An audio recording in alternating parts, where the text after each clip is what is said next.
I run an email marketing agency, and last year we made our clients over $40 million just from email marketing. Now, if you're an e-commerce brand owner watching this, if I ask you the question, do you want to increase your customer lifetime value? Chances are you would say yes. But every single month I speak to many e-commerce brand owners, and 95% of them do not know what their current lifetime value numbers are. So if every e-commerce brand owner wants to increase their lifetime value, but the majority don't even know what their current lifetime value is, the question becomes, how can you increase a metric when you don't even know what it is right now? So in this video, I'm going to show you 3 different things. First of all, we're going to go through how to actually find your existing current lifetime value. What is it right now? Second, I'm going to show you what you should be benchmarking against. How can you set targets to increase your lifetime value so you know where you should be aiming towards? And third, I'm going to show you 7 different ways that you can increase your customer lifetime value. Okay, let's get right into it. So here is why you should listen to me. Since 2020, I've run HazeMedia.co. We are a marketing agency that helps e-commerce brands scale past $10 million per year. Big part of what we do is email and SMS marketing, LTV strategy, cohort analysis, all this stuff I'm going to share with you in today's video. So what we do for clients, we also do done-for-you email and SMS marketing. We've worked with amazing brands and we have great case studies, testimonials. You can come to my website, HazeMedia.co, check it out. And if you're an e-commerce brand, you're doing over $1 million per year and you want to take your retention marketing to the next level, then book a call with me to chat about your business and see if it's a good fit for us to come in and help, okay? There's also a link down below. The first one in the video description will take you to my calendar and you can book a time there. So let's start with how to actually measure your current lifetime value. And to do this, you're going to need a tool like Triple Whale or Lifetimely. And these are apps or softwares that plug into your business and calculate your lifetime value for you. They also help you see what your lifetime value is across different time frames, okay? And this is one of the first points I want to really drill in, is that most people, they think lifetime value is just a static number, when in fact it's changing all the time and it changes depending on how long a customer has been with you since their first purchase, okay? So what we do is we look at lifetime value at different time frames. So you have 30-day lifetime value, 60-day, 90-day LTV, 12-month LTV. And each of these time frames are important depending on the type of business that you're running. And I'm going to be sharing what benchmarks you should be aiming towards depending on what kind of product you're selling. So for example, if you're selling supplements, something that is high repeat purchase rate, you might want to be looking at a 30-day LTV because you want to be seeing, well, within a 30-day period, how many times do people actually buy? And then, of course, you want to be looking at 60-day and 90-day, maybe even 6 month, and of course, 12 month, right? So you're looking at a lot more time frames and you're getting a lot more granular because the chances of repeat purchase rate throughout all those months is very, very high. Whereas if you're selling expensive furniture, then you probably aren't going to be too interested in your 30-day lifetime value, right? Maybe you want to keep an eye on it, but your real goals are probably going to be focused around 6 month and 12-month LTV, okay? More of those longer time frames, because if someone is spending $1,000 or more with you, the chances of them spending even more money with you 30 days, 60 days out from that first purchase is quite low, especially compared to repeat purchase products like supplements. So you just have to understand, first of all, what product you're selling and what the cost of that item is. And also look at your existing data, right? If you have existing data, understand what is their usual repeat purchase rate and how long does it take someone to come back and buy a second time after they bought that first time. And that will reveal what LTV timeframes you should be focusing on. Now, the next thing you want to be looking at is your cohort analysis. And I have one pulled up on the screen here. We're going to blur the numbers just for privacy. But a cohort analysis gives you basically a few different things. Your customer retention rate over time, but also your customer LTV over time. And you can actually see this in Shopify. So if you come to this drop down over here on the right, you can actually switch the view for your cohort analysis. Right now we have customer retention rate, but if I want to see the amount spent per customer, which is essentially our lifetime value over these cohorts, we can see that. Okay, and we can see the last 12 months. We can look at, over the course of 5 months, 6 months, 11 months, 12 months. What is that LTV for each cohort? Now, the reason why this is important is because it gives you more of a granular view into your lifetime value data. It allows you to see when are these kind of big spikes happening and at what time frames. Is there some sort of trend that you see that maybe in month 3 and 5, between those months, you start to see your LTV really take off. And if you notice those trends, it's going to be very, very helpful in the steps that I share later on in this video, because you're going to be able to use this data to pinpoint exactly what you should be doing and when you should be doing it to increase your lifetime value. So I'm going to circle back to this at the end of the video. So let's talk about the second thing in this video, which is benchmarks, right? You know your lifetime value numbers, you know them at different time frames, and you know what timeframes you should be looking at for your business and the products that you're selling. Now we need to set targets for what our lifetime value should be and then work towards those targets. But we can't just set targets out of nowhere. It's helpful to have some sort of benchmarks to say, well, what should this number be? So I'm going to share a few benchmarks with you right now. And these are the gold standard metrics, okay? Now, of course, your benchmarks are going to vary widely across the product that you're selling in the industry, but these are e-commerce benchmarks, and you also have to take them with a grain of salt. So the first benchmark is a 60 to 90 day lifetime value target should be 30% higher than your average order value. Okay. So if your average order value on the first purchase is $100, then 60 to 90 days after that, right? When we're looking at 60 to 90 day lifetime value, it should be 30% higher than that first order. $100 should be 30% higher. So $130 should be 60 or 90 days, you should be hitting that 130. And that is a good way to benchmark how your LTV is increasing over time. The next target is a 6-month LTV, 180 days. So 180 days after that first purchase, we're looking at a 45% increase on AOV. So again, say an example, if your AOV was $100 on the first purchase, after 6 months, you'll be looking at 145. And finally, we have our 365-day target, 12-month lifetime value, 1 year after someone has made that first order. What should your lifetime value be? Now, the gold standard is 100% higher than your AOV. So if someone spent $100 on the first purchase, the gold standard LTV on a 12-month time frame is $200. Okay, it's double. Now, again, that's gold standard. If you get to, I would say 75% and above, you're also doing pretty good. Okay. Now, of course, you have to apply these to your own current metrics. So let's just say your current 90-day lifetime value is 15% higher than your average order value. Okay, that's what you're seeing. When you set a target, you shouldn't go straight for the 30% gold standard. You'll get there, but if you try and make that jump, for me, it's just too big of a jump. You need to try and go from 15% to 20%, and then 20 to 25, and then 25 to 30% as an increase, okay? And when doing so, you might see that you'll grow faster. But if you try and go from, say, 15% to 30% on a 90-day lifetime value, you might start sacrificing other things, right? You might start hitting up your customers too much. It might seem very pushy.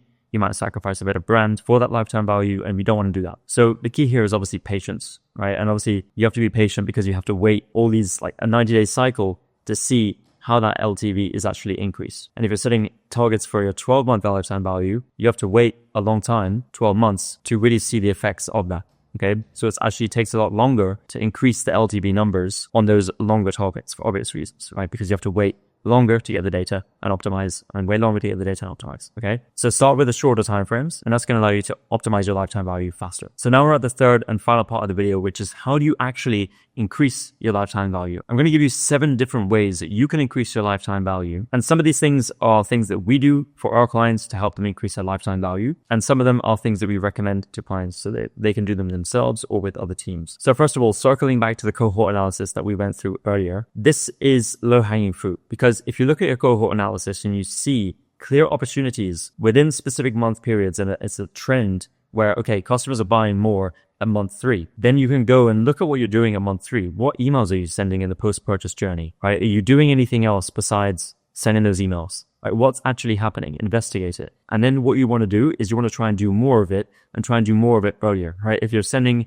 a post-purchase email at month 3 and it's working very well, keep that there. Also, just try and send the same email earlier, right? Try and send it at month 2 and see if that helps increase that LTV at that specific time. Okay, and you're going to be able to get data on this fast because your cohort analysis is going to reveal that for you. The cohort analysis is also great because it allows you to see where things are just very stale and flat. If you know with your existing product that someone's already purchased, or if you have different products in your store that someone can buy, if you know that they should be purchasing in 60 days, they should be purchasing at 90 days, and they're not, then that's when you can use the cohort analysis data to maybe say, well, people should be purchasing in 60 days, but it's flat, right? Maybe the LTV number is increasing by $1 or $2. That's a huge opportunity. And this is where you really want to start, because if you just go in blindly trying to increase your LTV, like you don't really know where, you're kind of shooting in the dark. So the cohort analysis is really the first place where you can really pinpoint what we should actually be doing here. Okay. The second thing is your post-purchase email flows. This is huge because most brands, they either don't have this in place or they have a catch-all generic post-purchase sequence. What I recommend and what we do at Hays is you separate out your post-purchase flows depending on a few different things. First of all, you separate out post-purchase flows depending on the types of products that people are purchasing. Okay. Because if someone purchases a t-shirt, then in your post-purchase flow, you might find with your customer data that it's better to just upsell them more t-shirts. But maybe on your store, you have trousers, pants. Maybe it's best to upsell them to pants. So this is things you can test. And if someone comes in and buys pants first, then maybe it's best to also upsell them to more pants, right? Or maybe it's best to upsell them to a hat. Who knows, right? You have to look at your customer data and understand what products are people buying next after they make that first order. And then you want to A/B test this in your flows, okay? The reason why we separate it out in these flows is just so that we can get clear data. Now, within each of those flows, once we have data and we know what works, the next stage of optimization is actually separating out with branching between first customers and repeat customers. The reason why is you just want to talk to them in a different way. Because for your repeat customers, you might want to give them a different offer than your first-time buyers, right? Your first-time buyers, maybe you're giving them a more aggressive offer on the upsell to buy the second time. But for your existing customers who've already purchased that second time, maybe they don't need as much of a strong push, right? Maybe they just need to be shown a few different other products, right? Maybe the offer doesn't need to be as strong. And you might also want to thank those customers for coming back and buying again. So that's why we do the branching, also to make sure it's a little bit more personalized to the customer type that we're speaking to. The third thing is product packaging inserts. Okay, so every time you send a product to a customer, send your physical product, they receive it in the mail, that's an opportunity to upsell them on more of the same thing they just bought or different products that you have, right? So what you can do is you can insert a physical card, and you might already do this, and maybe there's areas for optimization here, but if you don't do this, just tell your customers like, hey, did you know that with this product that you just bought, we have this product that goes along perfectly with it, and here's why. And by the way, here's a QR code. And if you scan this QR code, it's going to take you to a page with a special discount applied just for you when you can get 20% off this product for a limited time. And that is going to lead to a higher repeat purchase rate. And it's likely going to happen a lot sooner than you think. Because when someone receives your product in the mail, it's a dopamine hit, right? They're kind of like, they're riding a high of receiving something and they want to open it and see, and they're unboxing and they're excited. This is a good time to ask them to buy again, right? Because they're remembering, okay, I bought this thing, I spent money on it. And even if they don't buy right away, they're going to keep that insert around. Like I receive these inserts myself and I'm like, cool, like it's good. I want to try the product first and see what it's like, see if I like it. But then if I do, I keep the insert like somewhere in my house. And I'm like, yeah, let me buy more and take advantage of this discount code. So it does work. And it's also a great way to cross-promote other products that people may not even seen on your website, right? The lack of awareness, right? Customers might not even know that you sell this other product, right? And they might be like, wow, that's cool, let me buy that. So that's just a great way to increase your lifetime value, right? And increase it a lot sooner than you might think so. Number 4 is direct mail. Very, very similar to the product inserts, but this is when we are sending a physical postcard to addresses, physical addresses, people's homes, our existing customers. And this is usually people who have been a customer for 3 months and more. Okay. And you can do this on an automation basis, similar to how you'd send automated post-purchase emails. You can also send automated post-purchase postcards. You can do this with software like Postpilot. There's a few others out there, but we've used Postpilot for our clients and it works great. Like we've seen it works a lot better with existing customers than your non-customers because your existing customers, they already know your brand. Okay. So when they see it come through the mail, they're like, oh, this brand, yeah, like I have their product, I'm using their product. And this is going to encourage them to buy again. Yes, you might be sending them emails. You might be sending them text messages. You might even be retargeting them. But this is just another touch point. And it's a touch point that there's no noise around it. Because when they receive this postcard in the mail, they're not getting a bunch of notifications if it's a Facebook ad. You're not competing with the hundreds of other brands in their email inbox. So this just allows you to isolate yourself and allow them to focus on whatever you're trying to sell them. Okay? And that's why it's a very, very effective method of increasing lifetime value. The 5th is SMS and voice note marketing. Now, SMS marketing, very obvious, right? Similar to email marketing, it's a way to send messages to your existing customers to get them to come back and buy again. I'm not going to dwell on that too much because you likely already know that. But voice note marketing is something that is newer, right? And this is something that we're doing for our clients using a specific technology where we can send SMS campaigns, but the customer receives a voice note. And rather than just a text message, which, we're looking like every other brand, we stand out. Because it's a voice note, and guess what? Everyone wants to pay that voice note. Like the play on that voice note, the play rate on that voice note is crazy high. And what we can do is we can actually send something from the founder. We can clone the founder's voice with AI into this platform, and then we can just type what we want the founder's voice note to say. And it might say something like, "Hey, just noticed you placed an order. Really appreciate it. Did you know we also sell XYZ," right? Or if it's a little bit later, it's like, "Hey, wanted to thank you so much for being a valued customer. We just released this new product." Like you can do so many things with this. And because it's from the founder, it can be very personal as well. It's like, "Hey, I'm the founder of this company.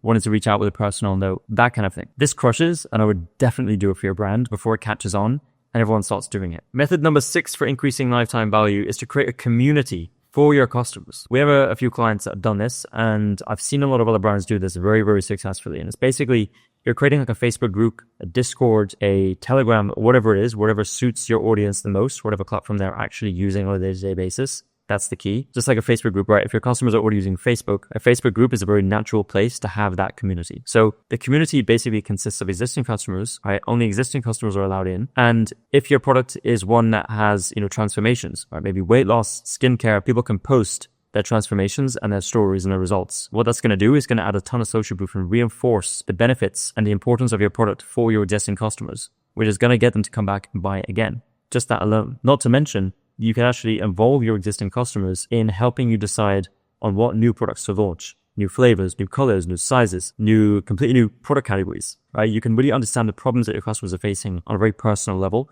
You can interact with them one-to-one, and hardly any brands are doing this, which presents a huge opportunity, okay? The brands that are doing it are crushing it with their lifetime value, trust me. The seventh and final way to increase customer lifetime value is to grant status to your best customers. What I mean by this is that people who have already spent over a certain dollar amount or ordered a certain number of times from your company, you want to reach out to them and grant them some sort of VIP status, diamond status, platinum status, gold status. You can name it whatever you want. All right, just name it something cool and something that is some sort of like status symbol. We see this with airlines, right? Airlines do this. They have a miles program where the more miles you earn, the more flights you take, the higher your status goes and the better your perks get, right? And this is extremely successful. Hotels do this as well. And there's a reason why they've been doing this for decades. Now, we just apply the same thing to e-commerce brands. And the benefits of this are twofold. First of all, the existing customers who already qualify with that status, getting it is going to reinforce their status even more. They're probably going to post about it and tell their friends about it, so your word of mouth increases. But they're also going to buy more from you, right? Because they're like, wow, I'm gold tier with this company and I want to get to diamond tier, right? Like you start to gamify it. And the key here is to make the benefits good enough that people who are not in this status program or haven't reached the highest levels want to reach the highest levels because of the perks. Okay. Now you want to make this status tiers known to your non-customers, right? And say, by the way, we have this thing. We have a bunch of customers who are already in like premium status, VIP status, gold status, whatever you want to call it. And they're getting these perks and benefits. This crushes. When you do it right, absolutely crushes. Those are 7 different ways to increase your lifetime value. And this video has been all about lifetime value and hopefully extremely helpful for you in understanding where you are right now, what targets you should be setting, and how to actually get there. Okay. I've laid out the full blueprint for you. If you don't want to do any of this stuff and would rather work with a retention marketing partner like myself, like my team, who work with a handful of 7, 8, and 9-figure brands to help them scale, help them increase customer lifetime value, look at the cohort analysis, look at these things and help you come up with these strategies and implement them on email and SMS, we could be the perfect fit for you. The first link in the video description is one to go ahead and book a call, and go ahead, check that out, and I hope to speak with you soon. I'll see you in the next video.